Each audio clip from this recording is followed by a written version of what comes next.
மீண்டும் அனைவருக்கும் வணக்கம். ஸோ நாம் தியான நிலைக்கு செல்ல முடிகின்றதா என்று பார்ப்போம். எது நம்மை தடுக்கின்றது? தியான நிலைக்கு, அந்த அமைதியான நிலைக்கு, அந்த அமைதியாக என்னோடு நான் அமைதியாக இருக்கும் அந்த நிலைக்கு எது பாதிக்கின்றது? எண்ணங்கள் பாதிக்கலாம், உடல் உபாதைகள் பாதிக்கலாம்,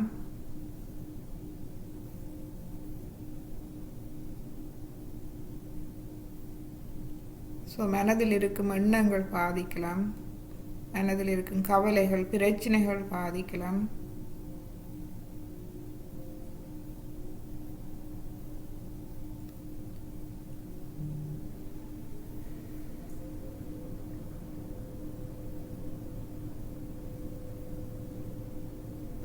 எண்ணங்கள் பாதித்தால் அது எங்கிருந்து வருகின்றது? இது கடந்த காலத்தில் நேற்று நடந்தது, அல்லது கடந்த காலத்தில் நடந்தவையா, அல்லது எதிர்காலத்தை பற்றியதா?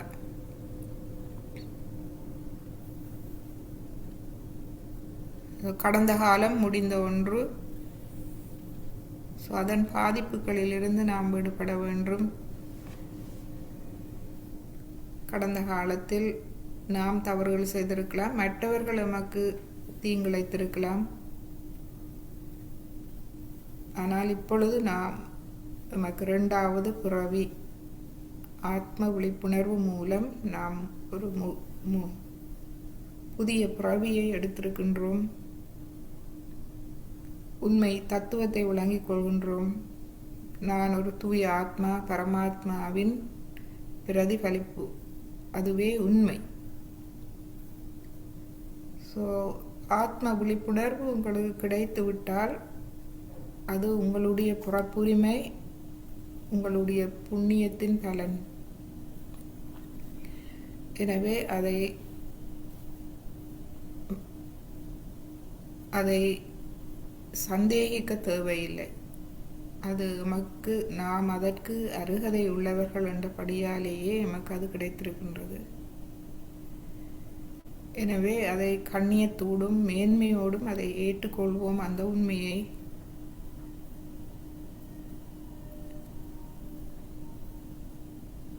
கடந்த காலத்தை விடுத்து இப்பொழுது நாம் ஆத்மாவின் கண்ணியத்தையும் மேன்மையையும் உணரும் நிலையை வேண்டுவோம்.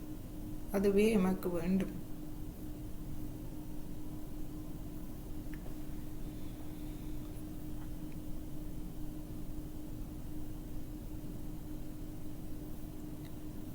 இந்த வழியில் நாம் காலடி எடுத்து வைக்கும்போது, நமது நிகழ்காலத்தில் நாம் காலடி எடுத்து வைக்கும் போது நமது எதிர்காலம் பாதுகாப்பானதாக மாறுகின்றது.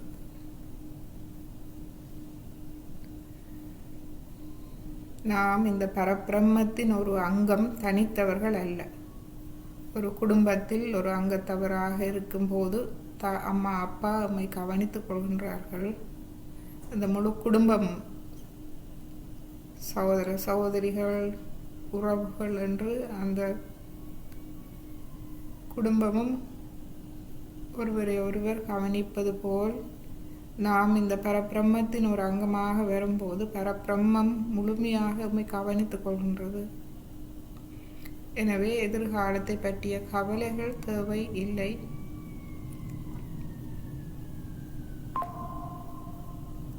அகங்காரம் அமைதி அடைகின்றது. நாம் இந்த இறை அன்பு, இந்த இறை சக்திக்கு முன்னால்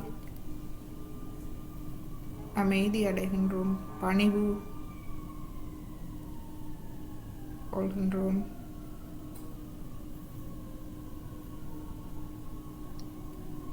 நமக்கு ஞானம் வளர ஆரம்பிக்கின்றது. இந்த ஞானம் முழுமையாக வளர வளர எமது கவனம் தூய்மை அடைகின்றது. இந்த கவனத்தில் எமக்குள் ஞானம் முழுமையாக வளர வளர கவனம் வேண்டாதவற்றில் செல்லாது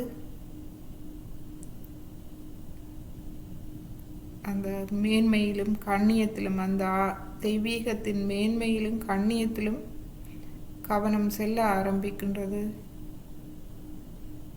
எமக்குள் பக்தி, பணிவு, பயபக்தி, மங்களகரம் என்பது நமக்குள் வளர ஆரம்பிக்கின்றது.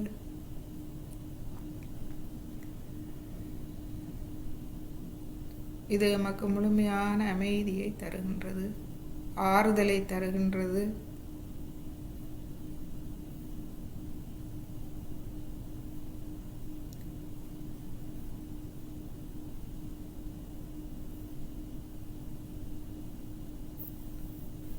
நமக்குள் இருக்கும் சந்தேகங்கள், குழப்பங்கள் மறைகின்றது. தன்னம்பிக்கை, இறை நம்பிக்கை வளர ஆரம்பிக்கின்றது.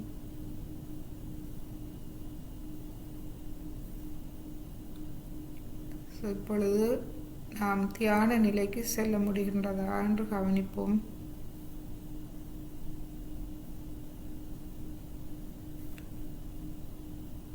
நமது வலது கையை தலை உச்சிக்கு மேல் 2 அங்குல உயரத்தில் வைத்து கவனிப்போம். குண்டலினி தாயின் வெளிப்பாட்டை நாம் உணர முடிகின்றதா?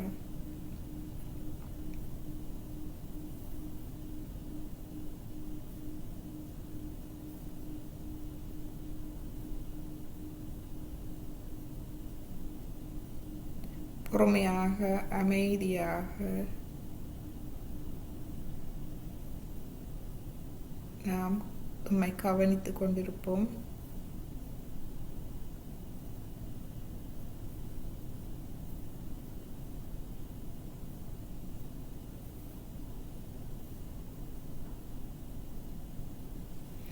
இப்பொழுது வலது கையை மடியில் வைத்து இடது கையால் கவனிப்போம்.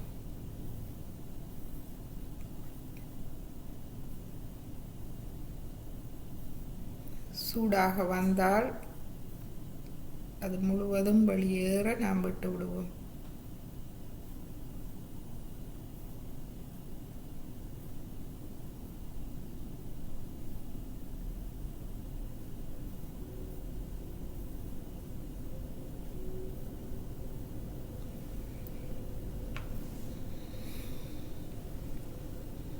இப்பொழுது இரு கைகளையும் இருதய மட்டத்தில் விரித்து நன்றாக வைப்போம்.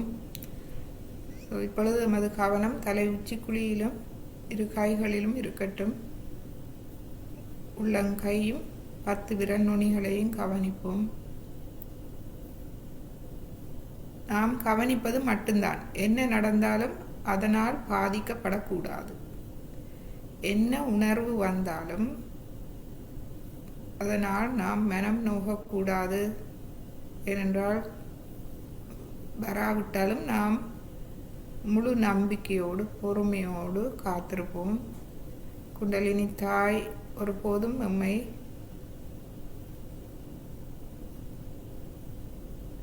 நமக்கு தீங்கு செய்ய மாட்டார். அவர் செய்வது அனைத்தும் நன்மையே. எனவே என்ன அனுபவம் அவர் தருகிறாரோ அவற்றை நாம் கவனித்து கொண்டிருப்போம்.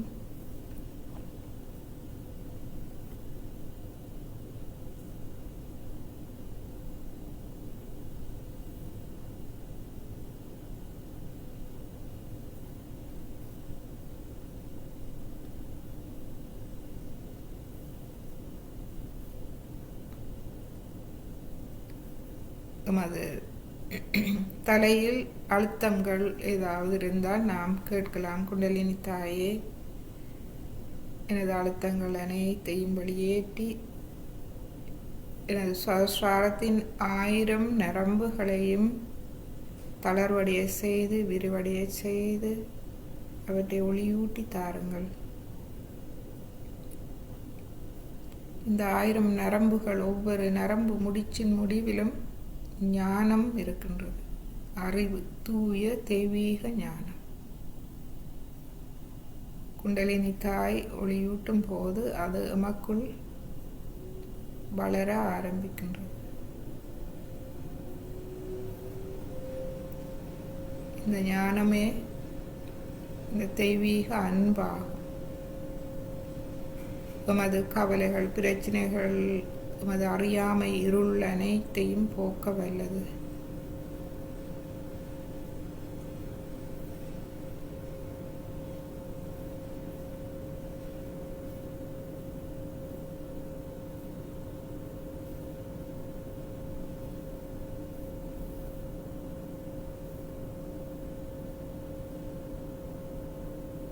தலையில் இன்னும் அழுத்தம் இருந்தால் உங்களுடைய வலது கையை தலை உச்சி குழியில் வையுங்கள். உள்ளம் கையை வைத்து சிறிது மெதுவாக ஒரு சிறு மணிக்கூடு திசையில் சுற்றி தலை தசையை மட்டும் சுற்றி ஒரு சிறு மசாஜ் கொடுக்கலாம் மெதுவாக. அதே நேரம் அந்த உள்ளம் கை தலை உச்சியில் படும் இடத்தை கவனியுங்கள். சூடாக இருக்கின்றதா, குளிர்ச்சியாக இருக்கின்றதா? சிறிது மசாஜ் பண்ணிய பின்பு மெதுவாக அமைதியாக கவனிப்போம். அந்த நாம் தொடுகும் இடம், உள்ளம் கையால் உச்சம் தலையை தொடும் இடம் குளிர்ச்சியாக இருக்கின்றதா, சூடாக இருக்கின்றதா? மெதுவாக 2 அங்குல உயரத்துக்கு கொண்டு செல்வோம். இப்பொழுது இந்த இரு கைகளுக்கும் இடையில் உள்ள இடத்தை கவனிப்போம்.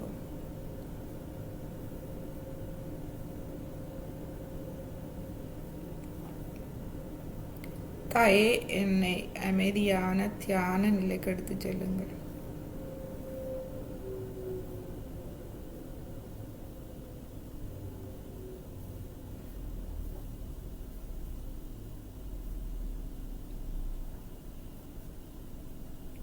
முழுமையாக உம்மை நாம் திறப்போம்.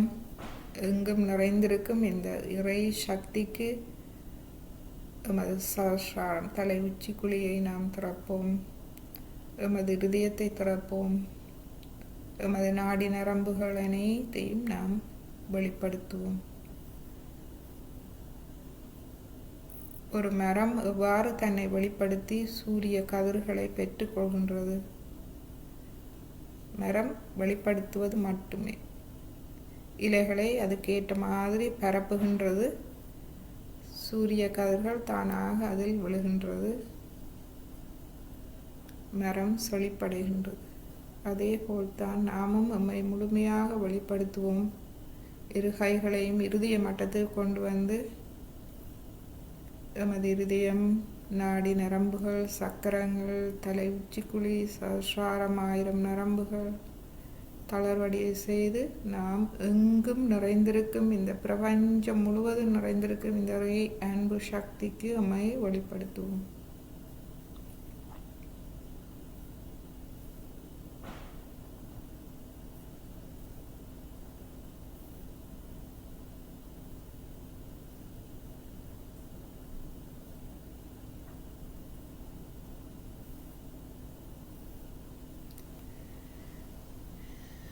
இந்நிலையில் நாம் ஸ்ரீ மாதாஜியின் ஒரு உரையை கேட்போம்.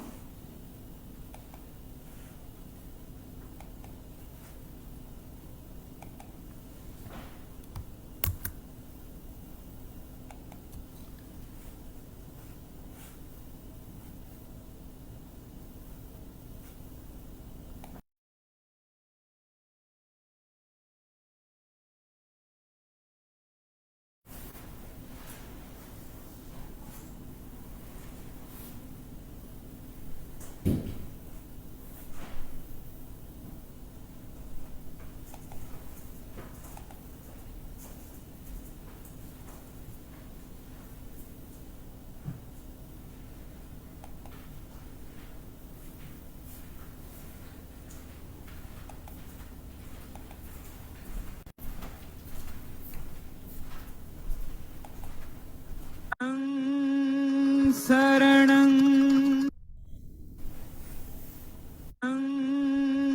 சரணம் கச்சாமி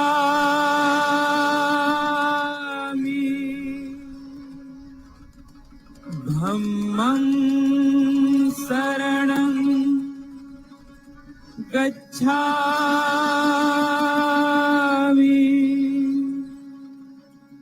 संघं शरणं गच्छामि. So, in the name of God, ridiculous things were done. Ridiculous things were done. So he just thought better not talk about God. The first step is self-realization. He was a great Sir Yogi Amar. Because he said, nothing doing, don't talk about God or anything. First you get your realization. That was the first condition. Establish it. Unless and until you have established your realization, nothing doing. So he just started his own method of propagating Buddha's knowledge, or you can Buddhism, as they call it. Of course, it became Ism later on. So all that he started with the idea that people should first become Buddha. Buddha means realize. Buddha is to know.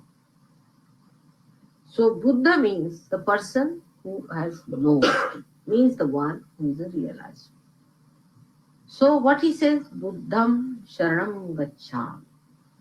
I surrender. Sharanam means I surrender to the Buddhas, means to all the Sahajogis.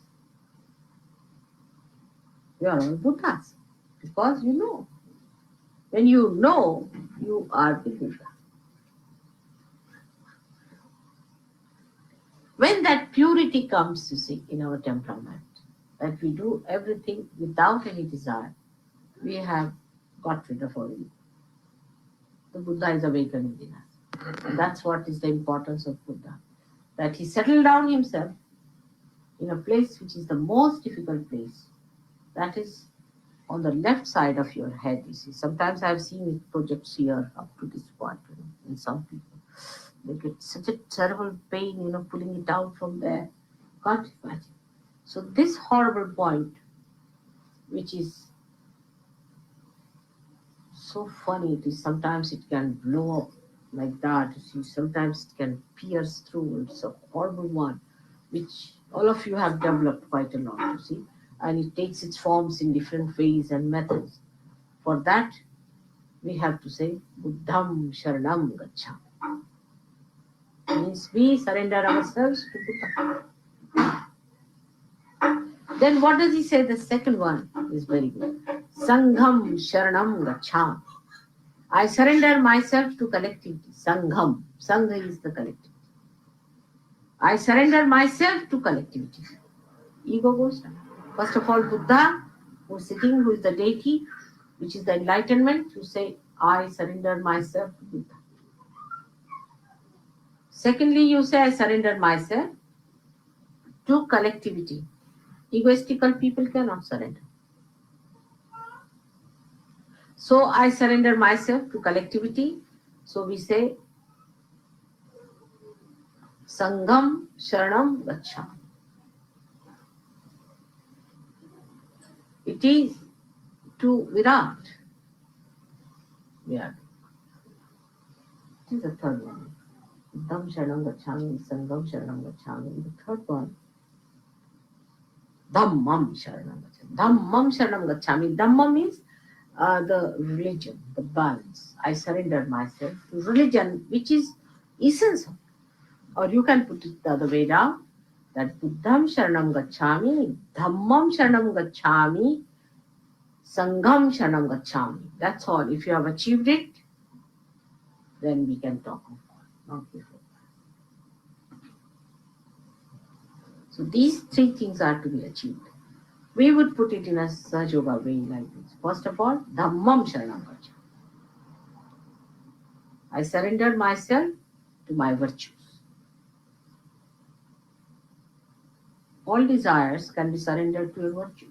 Is it virtuous to do like this? You can. If you are brought up that way, you will just not do it. You will have no desires to do something that is not virtuous and righteous. You will just not do it. So, Dhammam Sharanam Gacchami.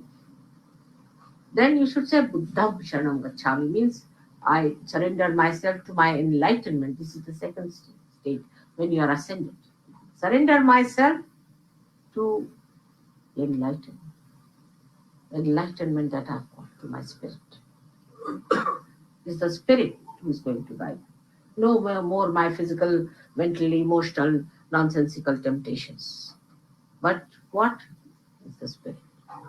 And thirdly, Sangham Sharanam Gacchami, to the collective, to the whole, to the Virat.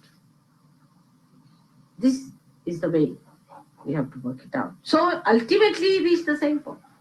That let me start it from myself. From myself to others, not from others to myself. It's like treating the tree from outside, not from the roots. But Sahaja Yoga treats you from the roots. First you get your realization, all right? Then you learn how to surrender yourself to your dharma. Then you become collectively conscious.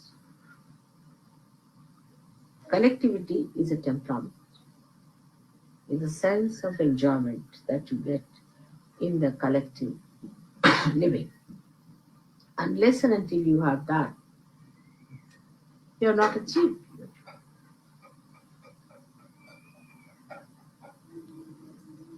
So Buddha has played a very great role in our lives, and he is a very big, powerful force within us.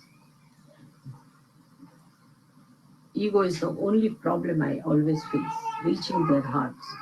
If ego is removed, everything will be all right. So for us, the great mantra is Buddham Sharanam Gacchami. These three mantras you must say every day, I think, to get rid of this horrible ego. Buddhang Saranam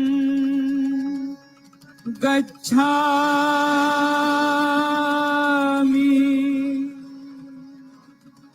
Dhammam Saranam Gacchami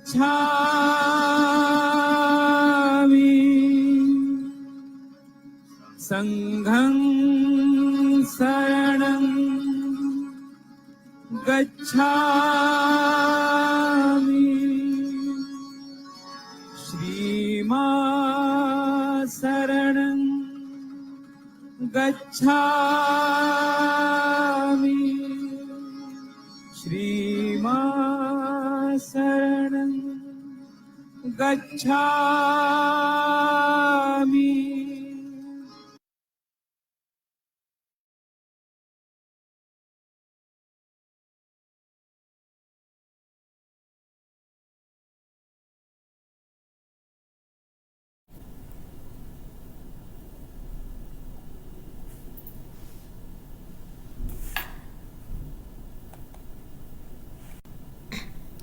சிறிது நேரம் தியானிப்போம்.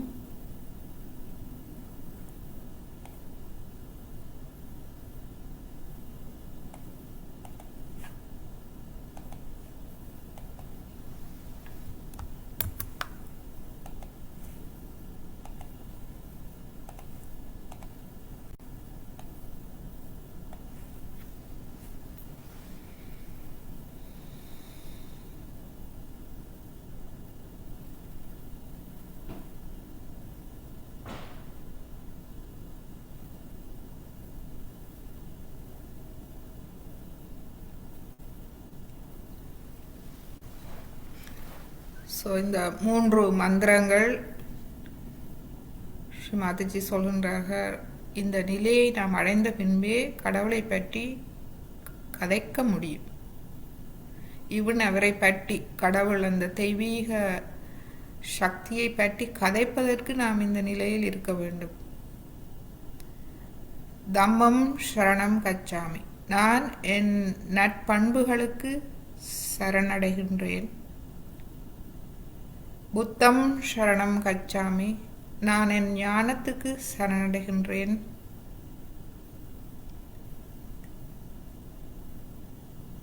சங்கம் சரணம் கச்சாமி, நான் கூட்டமைப்புக்கு, இந்த கூட்டமைப்பு என்பது ஆத்ம விழிப்புணர்வு பெற்ற தூய ஆத்மாக்கள், முழுமைக்கு இந்த பரபிரம்மத்துக்கு, பரம்பொருளுக்கு சரணடைகின்றேன். இந்த 3 நிலையை அடைந்த பின்பே நாம் கடவுளை பற்றி கதைக்க முடியும். எமது நற்பண்புகளுக்கு சரணடைந்த நிலை, எமக்குள் இருக்கும் தூய தெய்வீக ஞானத்துக்கு சரணடைந்த நிலை, பரம்பொருளுக்கு முழுமைக்கு சரணடைந்த நிலை.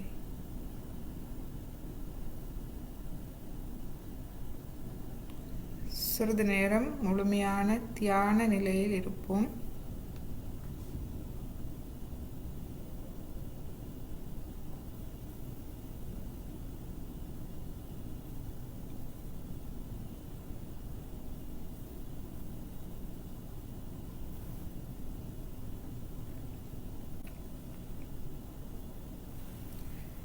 ஸ்ரீ மாதாஜியிடம் முழுமையாக சரணடைந்து அவரிடமிருந்து நமக்கு தேவையான முழுமையான தூய ஞானத்தை நாம் பெற்றுக்கொள்வோம். ஸ்ரீ மாதாஜி, நமக்கு நீங்கள் ஆத்ம விழிப்புணர்வு தந்தீர்கள்.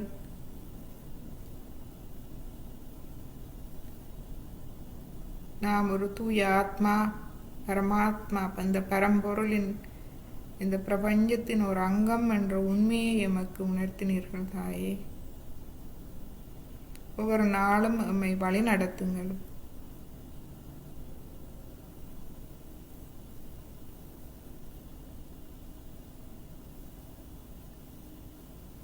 நாம் எமது ஆத்மாவின் மேன்மை கண்ணியம் மட்டுமல்ல, தெய்வீகத்தின் மேன்மையையும் கண்ணியத்தையும் நாம் உணரச் செய்யுங்கள். ஸ்ரீ மாதாஜி.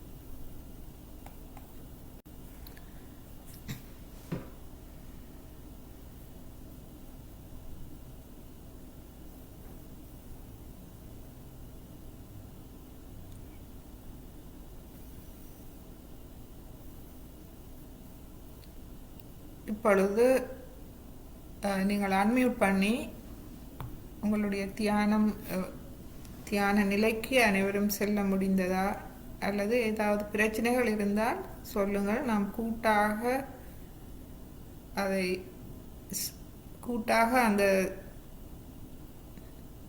அதில் நாம் கவனத்தை போடும்போது அனைவருக்கும் உதவியாக இருக்கு.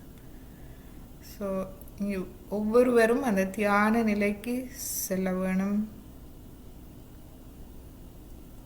ஸோ செல்ல சில நேரங்களில் நமது நாட்களை பொறுத்து சில நேரங்களில் சில பேருக்கு கஷ்டமாக இருக்கும், சில பேருக்கு இலகுவாக இருக்கும். ஆனால் இங்கு நாம் ஒருவருக்கொருவர் உதவி செய்ய வேண்டும். எனவே நாம் தயங்கக்கூடாது.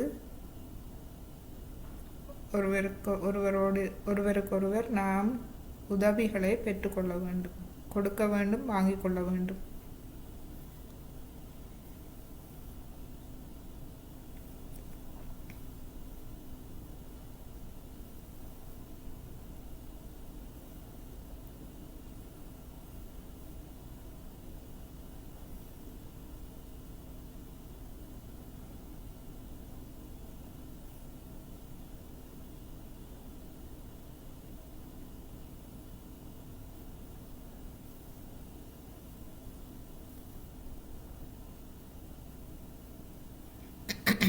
அன்மியூட் பண்ணலாம், அன்மியூட் பண்ணி கதைக்கலாம்.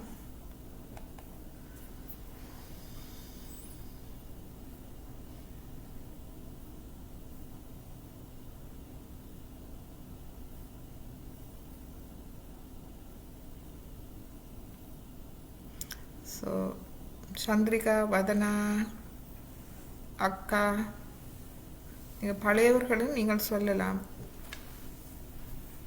புதியவர்களுக்கு நான் அவர்கள் கொஞ்சம் நேரம் எடுத்துக்கொள்ளலாம் இதில். ஸோ பழையவர்கள் நீங்கள் முன்வரலாம். ஸோ இது அவர்களுக்கும் உதவியாக இருக்கும். உங்களுடைய தியான அனுபவம் இன்று தியான நிலைக்கு செல்ல முடிந்ததா?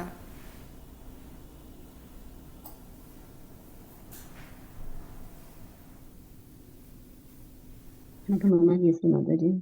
ஜெயஷ் மாதாஜி வந்தனா. ஆமாம்மா, சொல்ல முடிஞ்சது. Okay, good.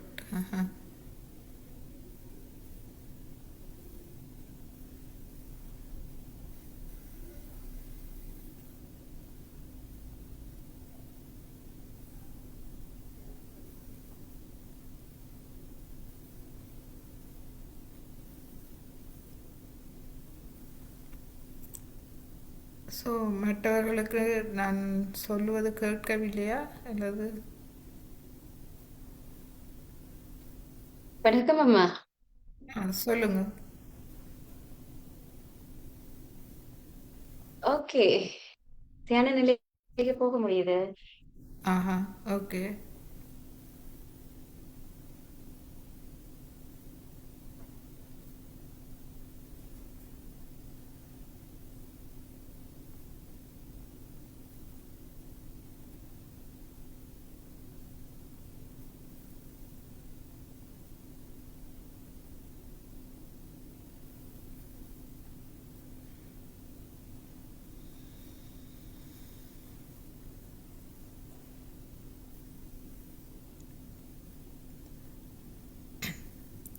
ஸோ மீண்டும் அந்த பாடல் ஒன்றை கேட்டு நாம் இன்றைய தியானத்தை முடித்துக்கொள்வோம்.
बुद्धं शरणं गच्छामि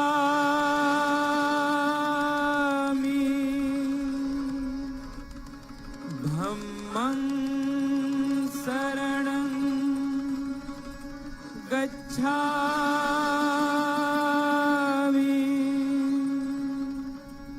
संघं शरणं गच्छामि श्रीमां शरणं गच्छामि श्रीमां शरणं गच्छामि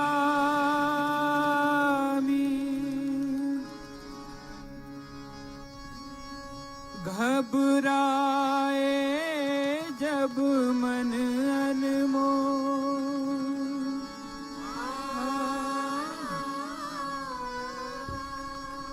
हृदय हो उठे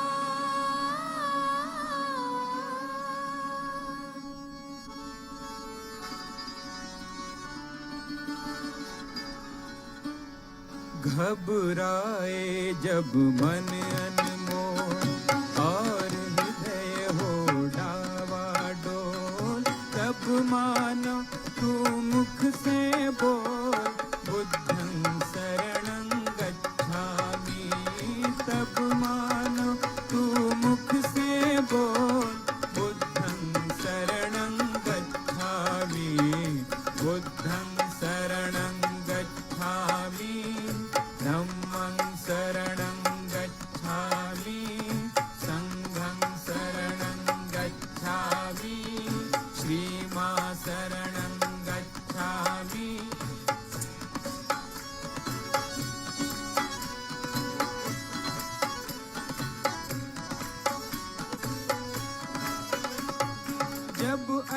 अशांति का राग उठे, लाल लहू का फाग उठे। जब अशांति का राग उठे, लाल लहू का फाग उठे, हिंसा की मोह आग उठे, मानव में पशु जाग उठे। धरती की काया कांपे, अंबर जगमग उठे, बोल तब मानो तू मुख से बोल, बुद्धं शरणं गच्छामि। तब मानो तू मुख से बोल, बुद्धं शरणं गच्छामि, बुद्धं शरणं गच्छामि, धम्मं शरणं गच्छामि, संघं शरणं गच्छामि, शरणं गच्छामि, श्रीमा शरणं गच्छामि।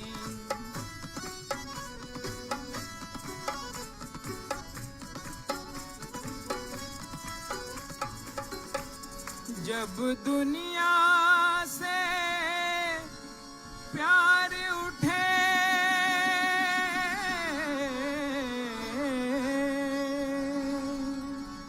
जब दुनिया से प्यार उठे, नफरत की दीवार उठे, माँ की ममता पर जिस दिन बेटे की तलवार उठे, धरती की काया कांपे, अंबर जगमग उठे, बोल तब मानो तू मुख से बोल, बुद्धं शरणं गच्छामि। तब मानो तू मुख से बोल, बुद्धं शरणं गच्छामि, बुद्धं शरणं गच्छामि, धम्मं शरणं गच्छामि, संघं शरणं गच्छामि, श्रीमा शरणं गच्छामि, श्रीमा शरणं गच्छामि।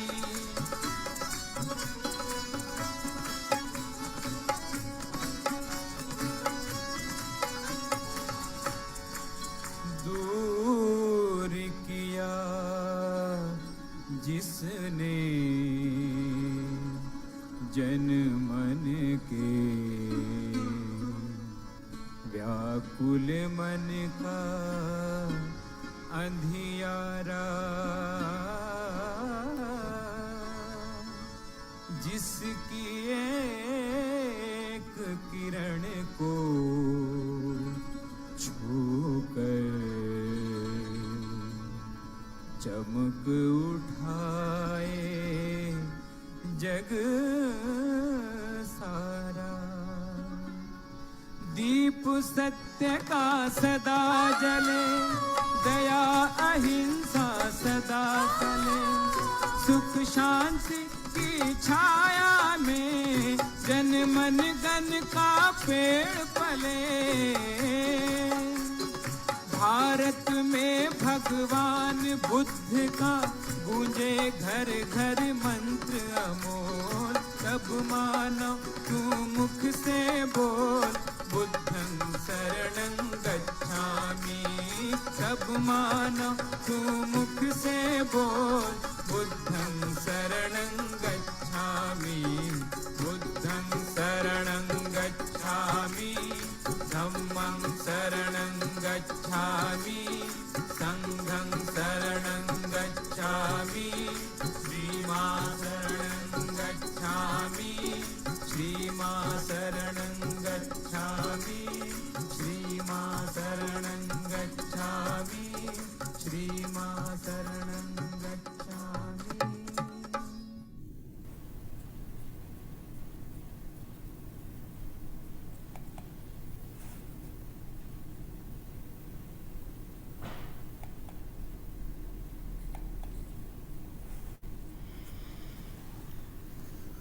இப்பொழுது குண்டலினி எண்ணெயை எழுப்பி கவசம் இட்டுக்கொள்வோம்.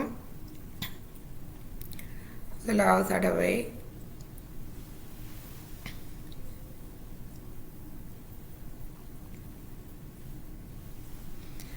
இரண்டாவது தடவை மெதுவாக ஒவ்வொரு சக்கரமாக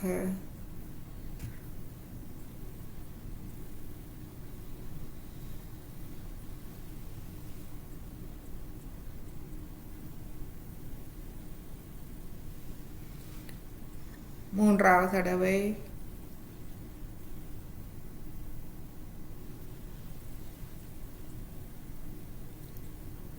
தடவை நாம் 3 முடிச்சுக்கள் போட்டுக்கொள்வோம்.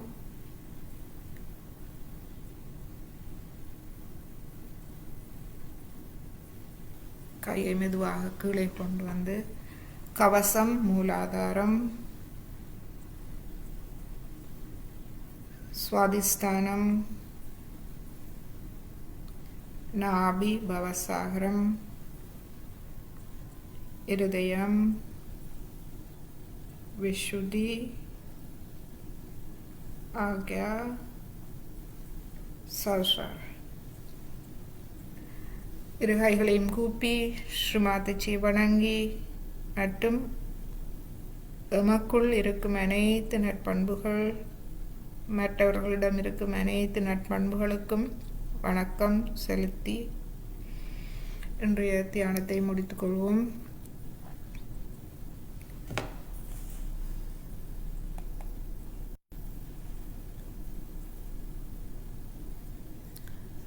ஜெய்ஷ் மாதாஜி அனைவருக்கும் மற்றும் ஃபேஸ்புக் மூலமாகவும் ஜூம் மூலமாக இணைந்த அனைத்து அன்பர்களுக்கும் அது நன்றிகளும் வணக்கங்களும்.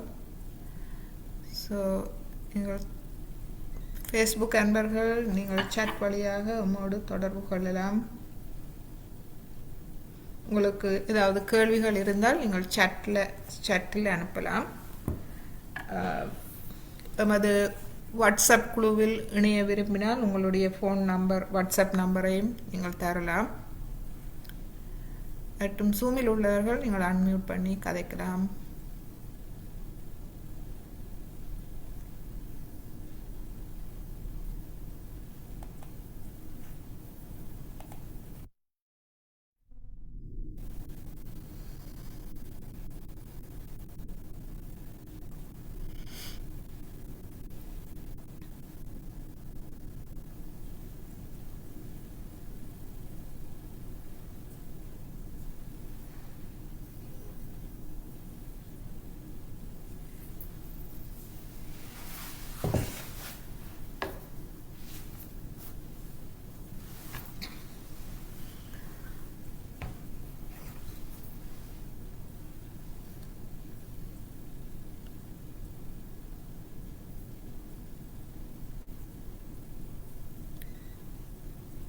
ஜெயா சொல்லுங்க, எப்படி இருக்கிறீர்கள்?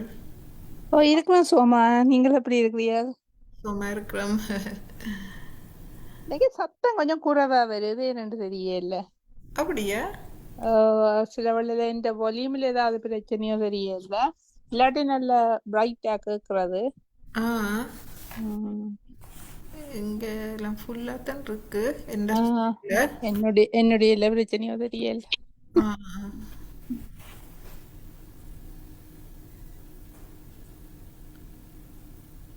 அக்கா எங்களுக்கு நல்ல சவுண்டா இருந்தது. அப்ப அவன் இதுல எப்படியோ தெரியல. என்ன எங்களுக்கு நல்ல சவுண்டா இருந்தது. எப்படி சுகமா இருக்கிறார் அவர்?